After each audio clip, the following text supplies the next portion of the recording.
Greetings, humans. Welcome to the Black Pill. Let's talk about something ordinary, conversational, and completely non-controversial. Hey, is racism a mental illness? Let's talk about it. Oh boy, we have to start.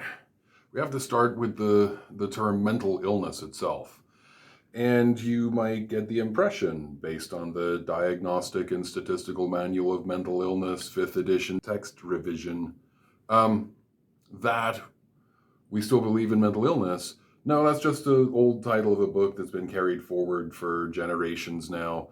And in the profession, we don't talk about mental illness anymore so much as we talk about psychological disorders. We're just past the language of mental illness. Illness implies pathogenic or neurogenic causes. If depression is an illness, how do you catch it? From a dirty toilet seat at the bus station? Pathogenic meaning, viruses, bacteria, parasites. Neurogenic meaning your brain does it to you, right? Some change in your brain causes and uncaused causes. Some of the disorders are arguably illnesses. Schizophrenia and bipolar seem to be, at this time, the most neurogenic of the disorders.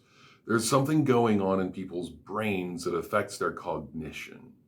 In that case, assuming it were true, these wouldn't be mental illnesses at all. They would be physical illnesses with psychological import. Even so, there is some controversy around those talking points. So let's talk about psychosis. A psychotic person has beliefs that are untrue, hallucinations, or both. For schizophrenia, delusions must be bizarre, such as believing oneself dead, or one guy who alleged that he had a tryst with Stevie Nicks in 1978, and thereafter he had been pregnant with her twins. He had been pregnant with her twins for 40 or so years. Yep, think about that one. That would be a bizarre delusion. It's obviously impossible. Other delusional disorders don't require the impossibility of the belief, such as the patient thinking he has a romantic relationship with the local meteorologist from the news, or that his girlfriend is cheating on him.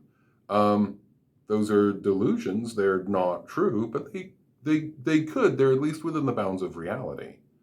That line is just not subtle. It has never been my experience that there's any doubt about a bizarre versus a non-bizarre delusion. For a paranoid delusional disorder, the delusions are fixed. They change little or not at all over time. And any attempt to correct the delusion results in the correcting agent being wrapped up into the delusional system. My neighbor believed he was being spied upon by the CIA.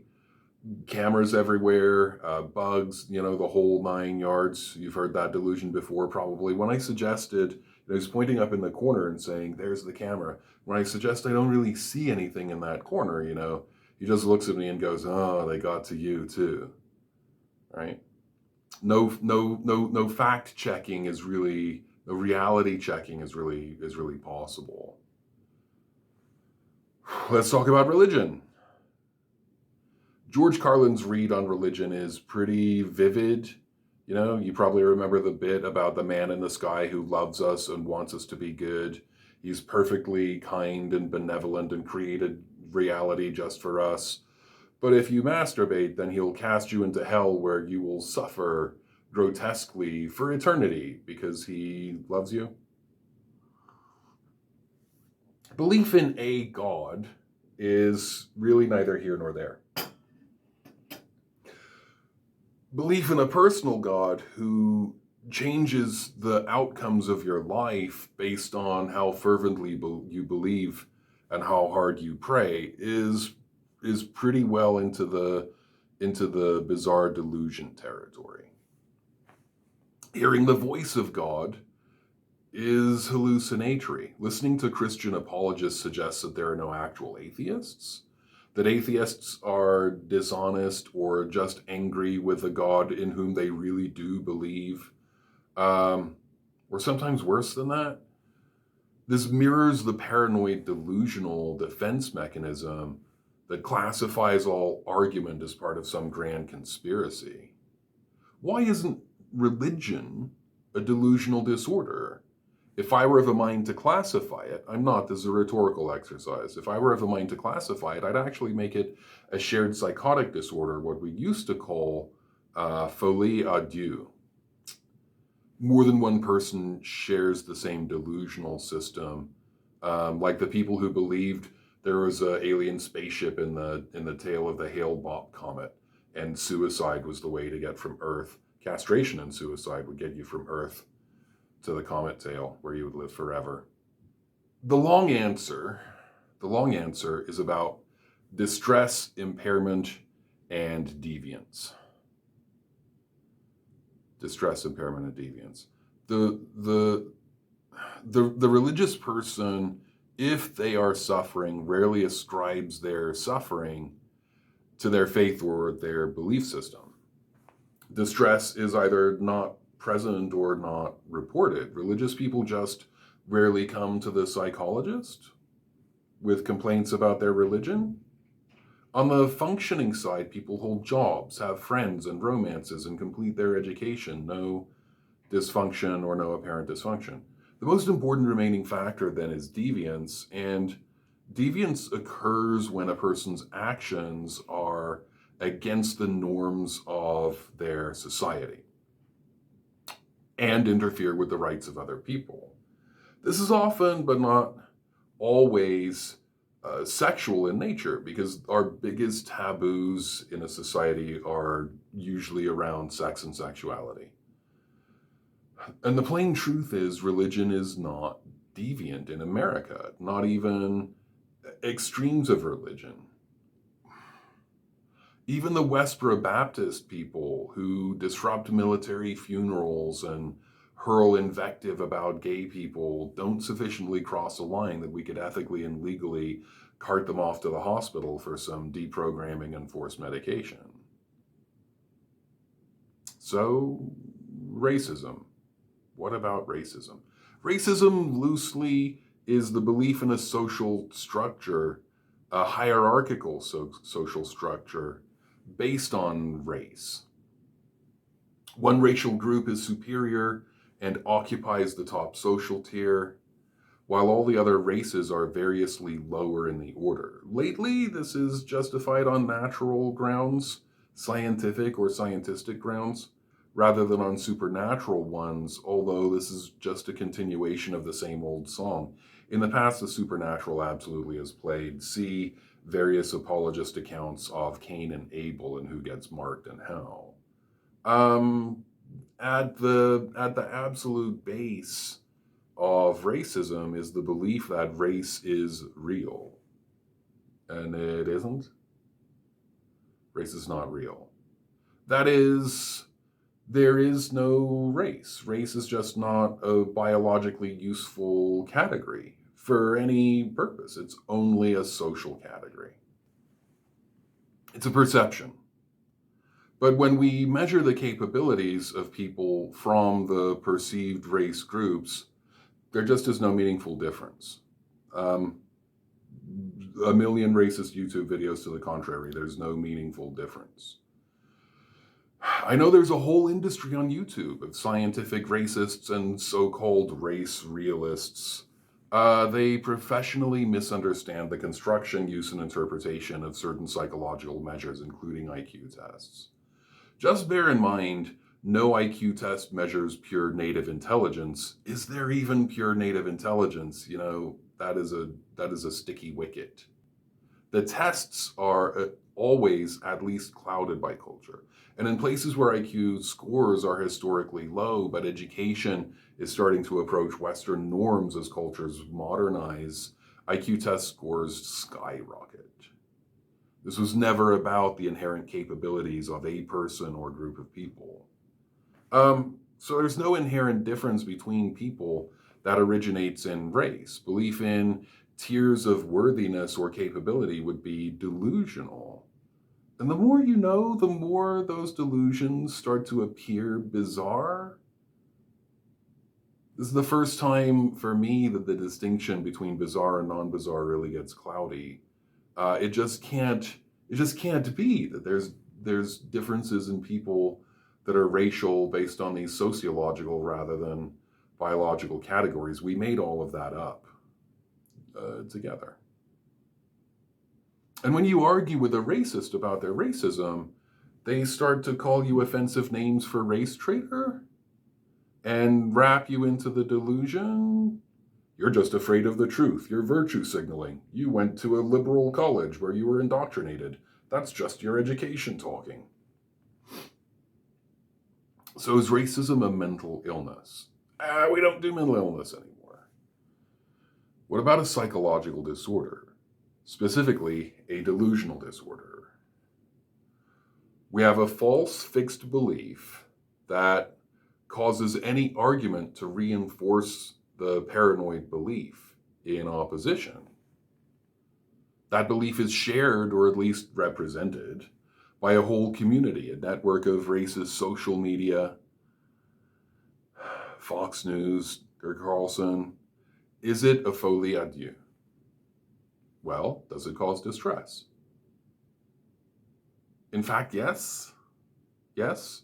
But the person might never remark on the distress or even really notice it, codify it as such. The racist spends an inordinate amount of time worrying about allegedly inferior people getting the rewards that worthy people have worked for.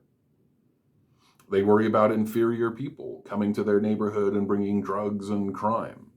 They become very uptight in the presence of those supposedly inferior people, unable to have a normal conversation, limiting their peer groups and affiliations, and often these days social standing as racism becomes less and less accepted.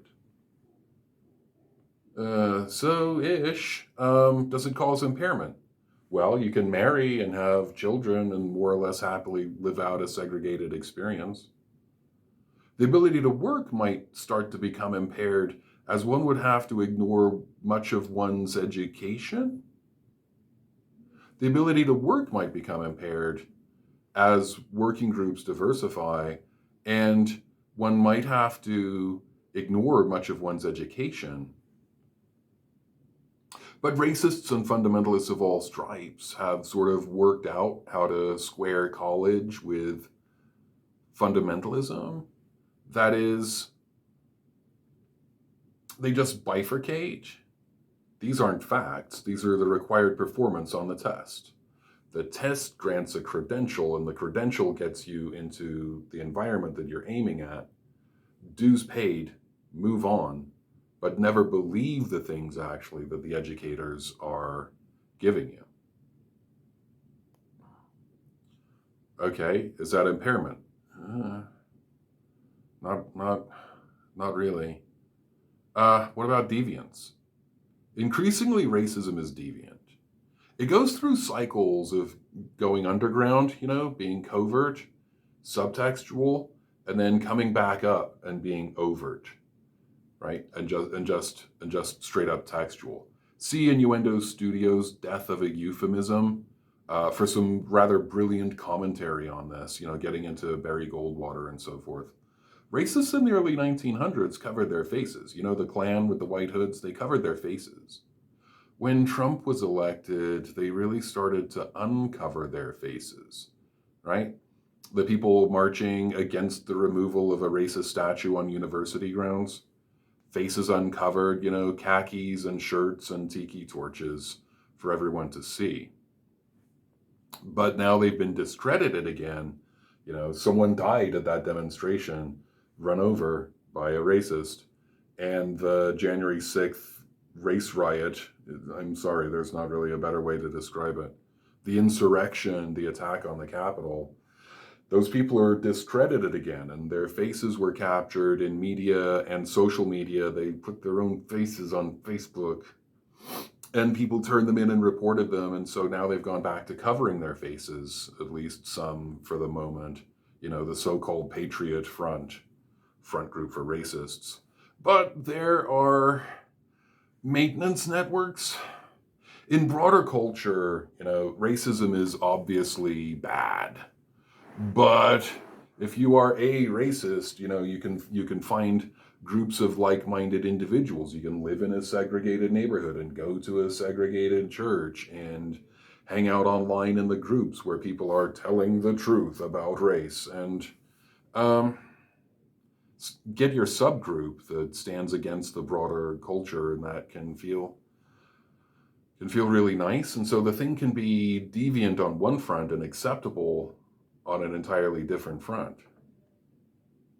Or the bottom line is, like religion, racism is just acceptable in America. Nobody refers racists for psychiatric care because it's just expected, given our culture and our history, that people will be racist. We see it as a decision, as a choice, or even a First Amendment issue, rather than an illness or a disorder.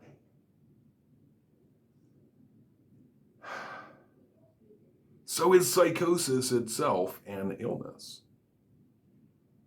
Hot take, I guess. Like autism, psychosis probably represents an extreme on a continuum of natural traits. All people have some false beliefs. Those beliefs are always more or less amenable to correction through facts. People more or less trust others to correct those beliefs. In-group membership is just more important to human survival than being right, factually right in the abstract. And defending false beliefs tends to strengthen both the beliefs and, when you're in a group, the feeling of groupiness, the entitivity of that group. I mean, even when the beliefs are completely trivial. In classes, for example, I never assign students to divide into groups and take opposing points on an issue. Even when arbitrarily assigned the point of view that they're to research and defend, this causes them to identify with that position. Because they have argued for the position, they adopt that position, they tend to adopt that position after their own. And psychosis just might be this confluence of extremes, a set of tendencies that all humans possess, but with all of the sliders moved all the way to the right, you know what I mean? Dialed up to 9 or 10. Like someone who's 7 feet tall, or so good at math the CIA keeps track of them, right? These are abnormalities, certainly. They're extremes, certainly. And we just have to be extremely careful about when we treat abnormality as a problem, difference as deficit. When we treat people for psychosis, it's generally because they are gravely disabled. They're unable to care for themselves in an acceptable way by the minimum standards of their culture, or because they're in imminent danger to themselves or others. We have to proceed with this just exquisite care that we aren't treating psychosis merely because someone's beliefs conflict with those of the broader society, or even are demonstrably false. People experiencing psychosis have as much right to their beliefs as anyone else. And we bend over backwards for the beliefs of religious people and racists. Here's some other hard truth. Racists don't respond to medication. And this is floated as an objection to the question of whether racists are mentally ill.